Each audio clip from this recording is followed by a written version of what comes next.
What you're about to hear is the story of a guy whose wife kept getting hit on at the gym by the same dude, over and over. She said no. She said it clearly.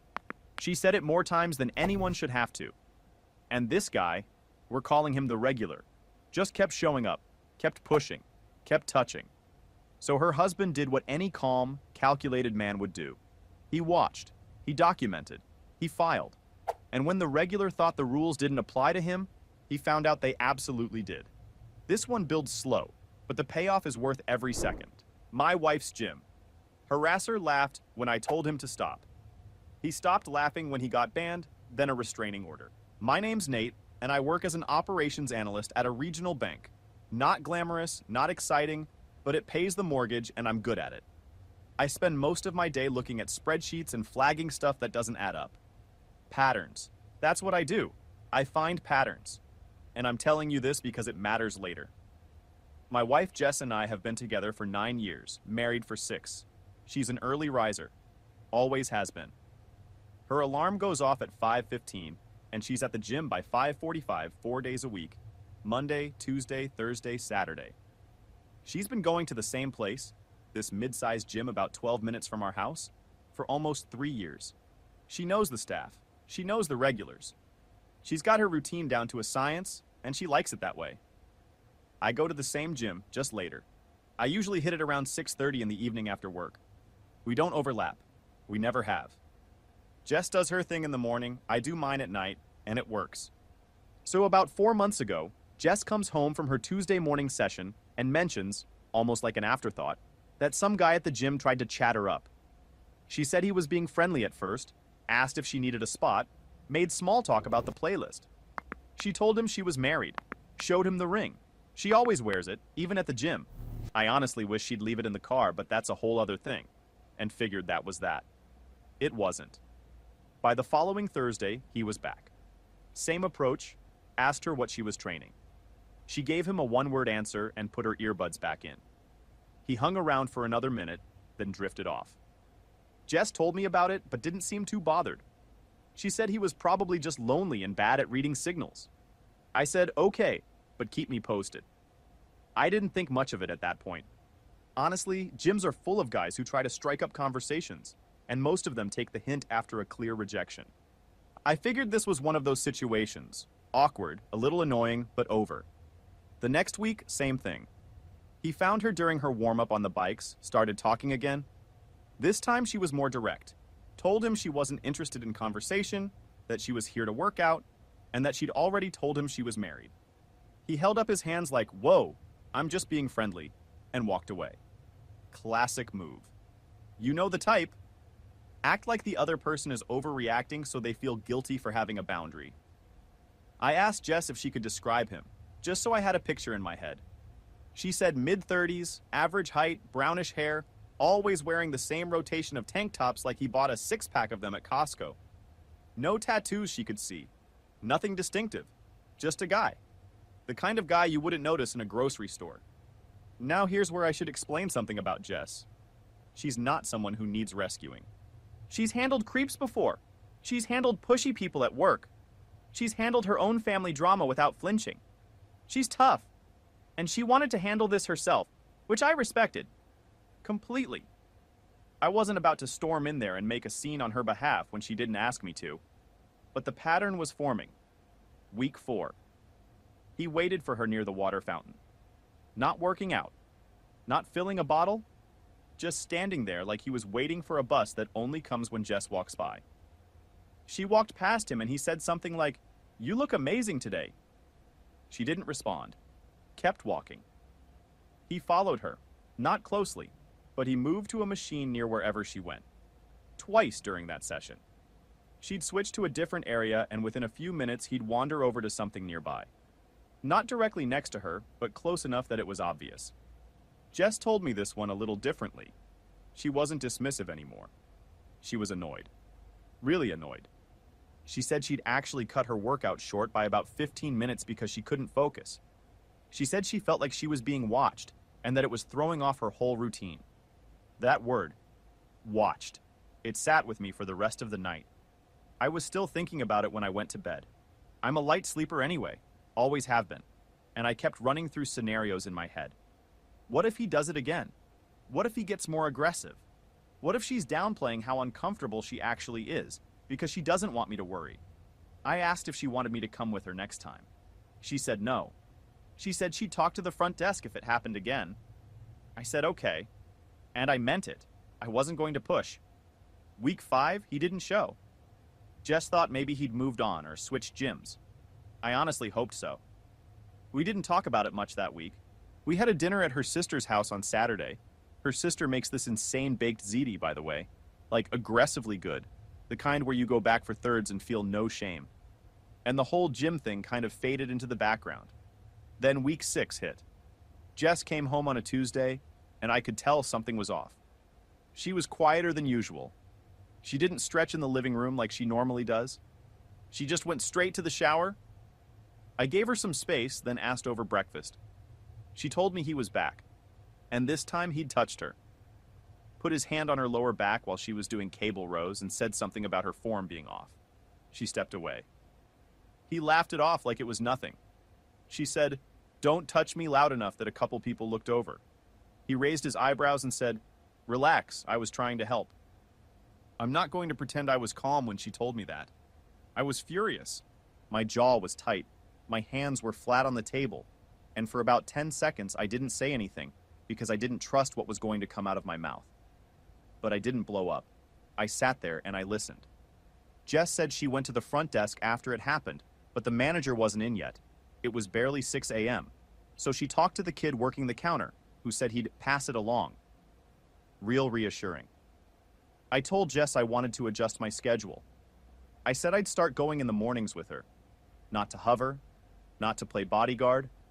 I said I wanted to be there in case this guy escalated, and that I'd keep my distance unless something happened. She thought about it for a minute, then agreed. So that Thursday, I went with her, 5:45 a.m., which, by the way, is inhumane. I don't know how Jess does it 4 days a week. My alarm went off at 5:10, and I genuinely considered whether the whole thing was worth it. It was. But I need that on the record. I set up on the opposite side of the floor, near the free weights. Jess went to her normal area by the machines and cable station. I could see her from where I was. She could see me. But to anyone watching, we didn't look like we were together. We didn't drive together either. I took my own car and went in about 5 minutes after her. I even wore a hat I don't normally wear, which in hindsight was probably unnecessary, but I wasn't thinking about fashion at 5 in the morning. The regular, that's what Jess had started calling him. And honestly, it fit because this dude showed up like clockwork. Wasn't there that Thursday. I did my full workout, Jess did hers, and we drove home separately. Fine. Saturday. Same plan. I got to the gym at 5:50 and posted up by the dumbbells. Jess was already on a bike, and sure enough, around 6:15 he walked in. Average looking guy. Probably mid-30s. Wore the same gray tank top both times I ever saw him, or at least it looked like the same one. He had this walk like he owned the place. Not physically big or intimidating. Just had that vibe, you know? The I'm a big deal in my own head vibe. He got on a treadmill for maybe 10 minutes, then migrated toward the machines. Right near Jess. I watched. I didn't move. Jess was doing lateral pull-downs and had her earbuds in. He walked up behind her and said something. I couldn't hear it from where I was, but I saw her take one earbud out and shake her head. He kept talking. She looked straight ahead and didn't respond. He reached over and touched her arm, just above the elbow. Light grip, like he was trying to get her attention. She pulled her arm away. Clear as day. He stayed right there, didn't move back. Didn't take the hint. He was still talking. I set the dumbbells down and walked across the floor. Didn't rush. Didn't make a scene. I walked like I was headed to the water fountain, which happened to be right past where they were standing. But I stopped. I looked at him and said, and I remember this word for word, because I'd been running it in my head for 3 days. She's told you no, multiple times. This is the last time. He looked at me like I'd just spoken French. Then he looked at Jess, then back at me. And he laughed. Not a nervous laugh either. A full, chest out, are you kidding me laugh. He said something like, "Who are you, her dad?" I didn't answer. I didn't need to. I turned to Jess and said, "Let's go talk to the front desk." She nodded. We walked to the counter together. The regular went back to his machine. I could feel him watching us the whole way. This time the manager was there. Guy named Phil, mid-40s, been running the place for a couple years. I'd talked to him a few times during my evening sessions. He knew me by name. I told him what had been happening, the repeated approaches, the touching, the ignoring of clear boundaries, the fact that Jess had already reported it once, and nothing came of it. Jess backed everything up. She was calm, specific, detailed. She's always been good under pressure like that. Phil pulled up the membership records and asked us to describe the guy. We did. He said he'd review the camera footage from the floor and talk to the staff member who was working the morning Jess first reported it. He also said he'd file a formal incident report and gave us a copy. I asked if we could also file a written complaint, separate from whatever internal process they had. Phil said yes and gave us a form. We filled it out, both of us. I kept a photo of it on my phone. I also asked, politely, if the gym had a harassment policy posted anywhere. Phil pointed to a sign near the locker rooms. I walked over and read it. Standard stuff. Unwanted physical contact, repeated unwanted approaches after being asked to stop, and intimidation were all listed as grounds for membership revocation. Good enough. Within 3 days, Phil called Jess and told her they'd reviewed the footage and were revoking the guy's membership. Done. No appeal. He was out. Phil said they'd also flagged him in their system, so he couldn't re-register under a different name. I have no idea how that actually works, but I appreciated the thought. Jess went back to her normal schedule. I stayed on the morning sessions for another week just to be safe, then shifted back to evenings. Things felt normal again. Jess was stretching in the living room. She was playing her morning playlist in the kitchen while making eggs. Everything settled for about a week. Hold on. For the listeners, this is me, not Nate.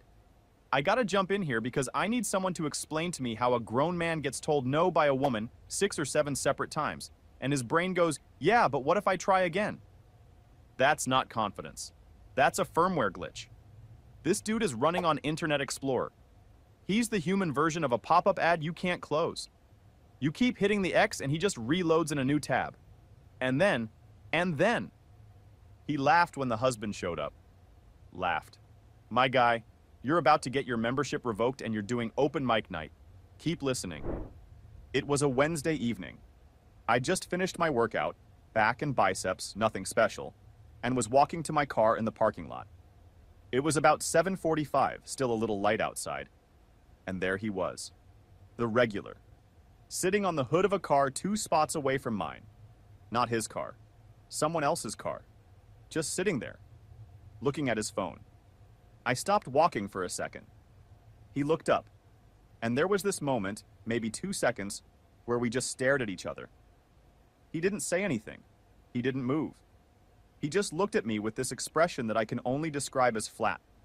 Not angry, not smiling, not scared. Just flat.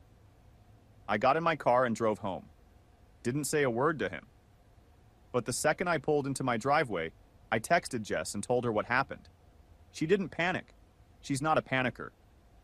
But she asked me the same question I was already asking myself.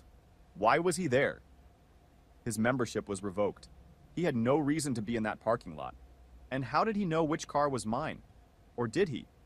Was it just a coincidence? I don't believe in coincidences. Not when there's a pattern. I drove by the gym the next day on my way home from work. He wasn't there. I drove by on Friday too. Nothing. Saturday morning, Jess went to the gym at her normal time, and I followed 10 minutes behind. Separate cars again. No sign of him. I started to think maybe it was nothing. Maybe he was meeting someone there. Maybe he was picking someone up. Maybe he just liked sitting on random cars like some kind of parking lot gargoyle. People are weird. It doesn't always mean something. Then the next Wednesday, exactly 1 week later, Jess texted me at 6:03 a.m. She'd just pulled into the gym parking lot and his car was there. She recognized it. Same dark blue sedan with a dent on the rear bumper and one of those air freshener trees hanging from the mirror. He was sitting in the driver's seat, parked 3 spots from where she normally parked. She didn't get out. She sat in her car and texted me. I told her to drive to the gas station across the street and wait. I called the gym. Phil wasn't there yet, but I left a message and told him what was happening. Then I got in my car and drove to the gym. By the time I got there, maybe 22 minutes, I hit every red light on Route 9. His car was gone.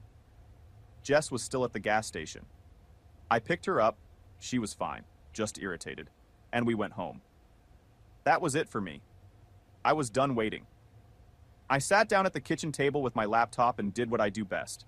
I organized information. I made a timeline. Every incident, every date, every interaction. I included what was said, what was done, who witnessed it, and what the gym's response was at each step. I attached the photo of the written complaint form. I wrote down the dates and approximate times of both parking lot sightings. Pause for a second. This is where most guys would lose their cool. I've seen it 100 times on this channel. Dude gets angry, does something impulsive, and suddenly, he's the one looking bad. Not Nate. This man sat down at his kitchen table and built a case file like he was assembling IKEA furniture, except every piece actually fit and nothing was left over. He literally used his day job skills. Operations analyst energy. You know those guys in heist movies who have the blueprints spread out on the table and everyone's standing around going, wait, that might actually work? That's Nate. Except his heist is a restraining order and his crew is his wife and a printer. That afternoon, I called the non-emergency police line. I explained the situation. I told them about the harassment at the gym, the membership revocation, and the 2 parking lot incidents. The officer on the phone asked if there had been any direct threats. I said no. He asked if there had been any physical violence. I said he touched my wife's arm and back without consent, multiple times, and she told him to stop each time.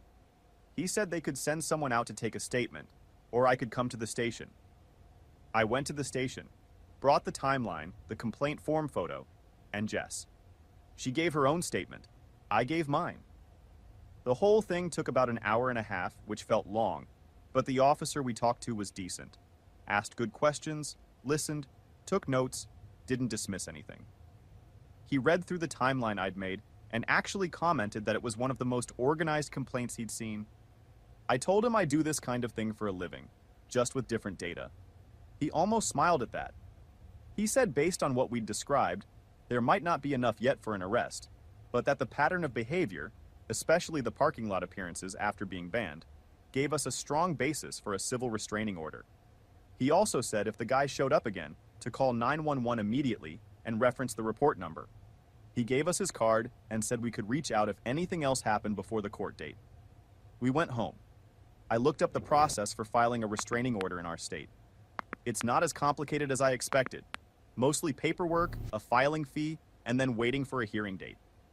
The forms were straightforward if you've ever filled out anything government-related, which working at a bank, I have. Plenty. Jess and I talked about it over dinner. She wasn't sure at first. She said she didn't want to make it a bigger thing than it needed to be. She said maybe the police report would scare him off, and that would be the end of it. And look, I understood where she was coming from. Nobody wants to go to court. Nobody wants to sit across from someone who's been making their life uncomfortable and relive the whole thing in front of a judge. But I told her it was already a big thing. This guy had been asked to stop multiple times. He'd been banned from the gym, and he was still showing up. That's not someone who respects boundaries. That's someone who's testing how far he can push. She agreed, not right away. She went quiet for a few minutes and finished eating. But then she looked at me and said, "Okay, file it." I filed the petition the next day. I printed out everything, the timeline, the complaint form, screenshots of the text between Jess and me on the mornings of the parking lot incidents. I also went back to the gym and asked Phil if he could provide a written statement confirming the harassment complaints and the membership revocation. Phil said he'd check with the gym's ownership group first, but that he'd try to get us something. He came through. 2 days later, he emailed me a formal letter on the gym's letterhead confirming that a member, didn't name him in the letter, but I had his name from the police report, had been banned from the facility due to repeated harassment complaints from a female member and her spouse. It included the date of revocation and a reference to their internal incident report.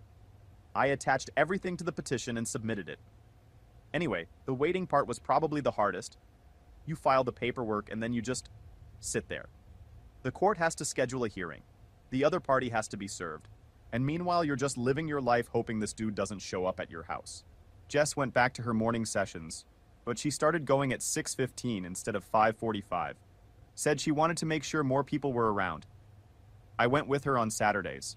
We were careful, but not paranoid. At least that's what I told myself. It took about 11 days for the temporary restraining order to come through. The court granted it based on the filing alone. Jess and I didn't even have to appear for that part. It was a temporary order, good for about 3 weeks until the full hearing. The terms were simple. He had to stay at least 200 feet from both of us, our home, and the gym. No contact of any kind. He got served on a Friday.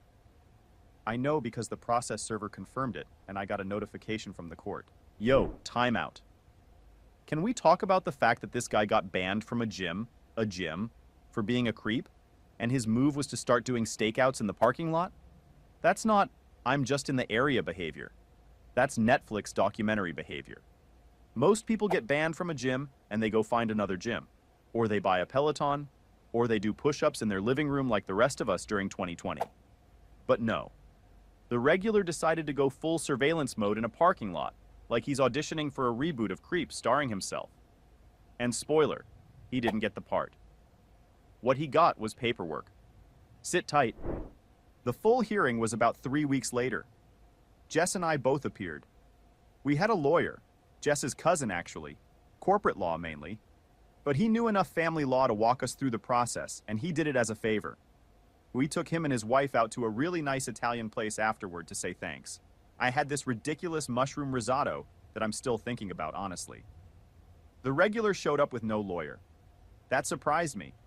I figured he'd at least have someone there to represent him, but no. Just him. In a button-down shirt that was slightly too big for him, like he borrowed it from someone with wider shoulders, sitting at the table across from us. He looked smaller in that courtroom than he ever looked at the gym. I'm not sure if it was the fluorescent lights or the context or what, but the confidence was gone. He just looked like a guy who didn't want to be there. The judge reviewed everything. Our lawyer walked through the timeline, the repeated approaches, the physical contact, the gym ban, the parking lot appearances. He submitted the gym's letter and the police report. Jess testified. She was clear, direct, and steady. She didn't exaggerate, didn't get emotional. She just laid it out. The regular got a chance to respond. He said, and this is close to a direct quote, that he was just being friendly and that people are too sensitive these days. He said he had no idea Jess was uncomfortable, despite her literally telling him, "Don't touch me," in front of other members. He said the parking lot was a public space, and he had every right to be there. The judge asked him why he was in the parking lot of a gym he'd been banned from, on 2 occasions, one of which was at 6 a.m. He didn't have a good answer for that one. The judge granted the full restraining order, 1 year, 200 feet from both of us, our home, our vehicles, and the gym. No contact, no communication through third parties, no showing up at places he knows we frequent. Violation would be a criminal matter. The regular looked at the table the whole time the judge was reading the terms. Didn't make eye contact with me or Jess. Didn't say a word. We walked out of the courthouse and into the hallway. Jess didn't say anything for a minute. We took the elevator down, walked out the front entrance, and stood on the steps for a second. It was one of those perfect late morning moments where the sun hits you and you realize you've been holding your breath for weeks. She squeezed my hand in the parking lot, but didn't say much. We drove home in separate cars. I had to go back to work. I'd taken a half day and my inbox was definitely going to be a disaster. And she texted me a single thumbs up emoji when she got home. That was enough. Wait, let me jump in here for a sec. Can we give it up for Nate? Not because he yelled. Not because he threw a punch. Not because he did some dramatic action movie moment in the gym parking lot. He won this by being boring. Gloriously, strategically, devastatingly boring. He made a spreadsheet. He printed documents. He filed forms. He went to the police station and talked like a normal adult. This man did paperwork so hard that a judge handed him a restraining order. That's the most underrated kind of power move there is. The kind where you win and nobody even raises their voice. The regular came in thinking charm was a cheat code.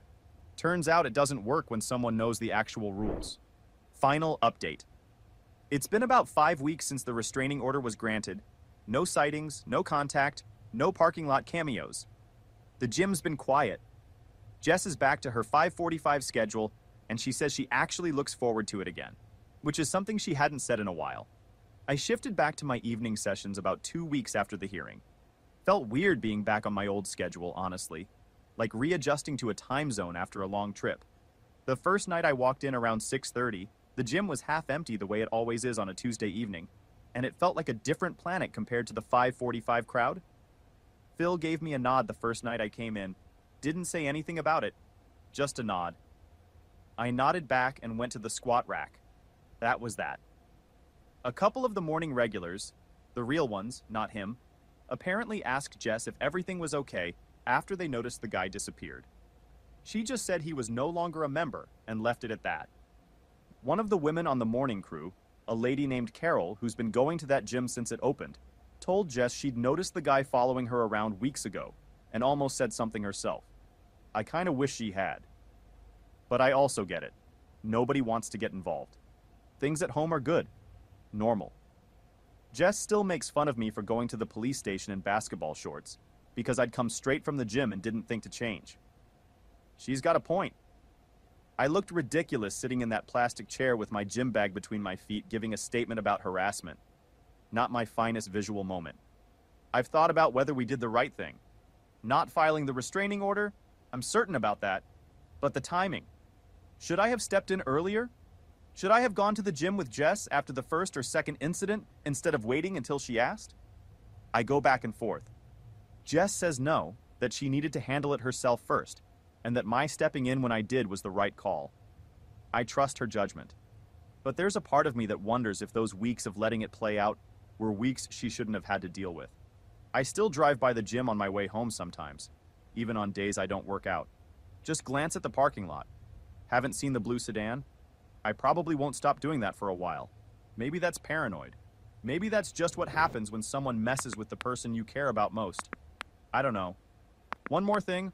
I checked with our lawyer cousin about what happens when the restraining order expires in about 11 months. He said we can petition to extend it if there's been any violation or if we have reason to believe the behavior would resume. I've already started a folder on my computer, just in case. Old habits. And honestly, the thing that bugs me most isn't even the harassment itself. It's the laugh. When I told him to stop and he laughed. Like it was funny. Like Jess was a joke. Like me standing there telling him to back off was entertainment. That laugh lives in my head rent-free. And I think it always will. But at least now there's a court order that says he has to keep it 200 feet away from us. So yeah, that's where we are. Quiet, stable, and documented. The way I like it. For anyone going through something similar, document everything. Dates, times, what was said, who saw it. Don't wait for it to get bad enough. If someone is repeatedly ignoring your boundaries after you've been clear, that is bad enough. You don't need a dramatic moment to justify protecting yourself. A spreadsheet works just fine. Speaking of which, have you ever had someone refuse to take a clear no for an answer? What did you do? Drop it in the comments. I'm curious how other people have handled this. Listen, this one wasn't loud. There was no courtroom explosion, no dramatic confrontation. Just a guy who sat down, organized the facts, and let the system do its job. And honestly, that's the most satisfying kind of story on this channel. Because the regular walked in thinking he could charm his way past a woman's boundaries and laugh off her husband. He walked out with a revoked membership and a year-long restraining order. That's what happens when you mistake patience for weakness. If this one hit home, drop a comment. Subscribe if you haven't. And I'll catch you in the next one.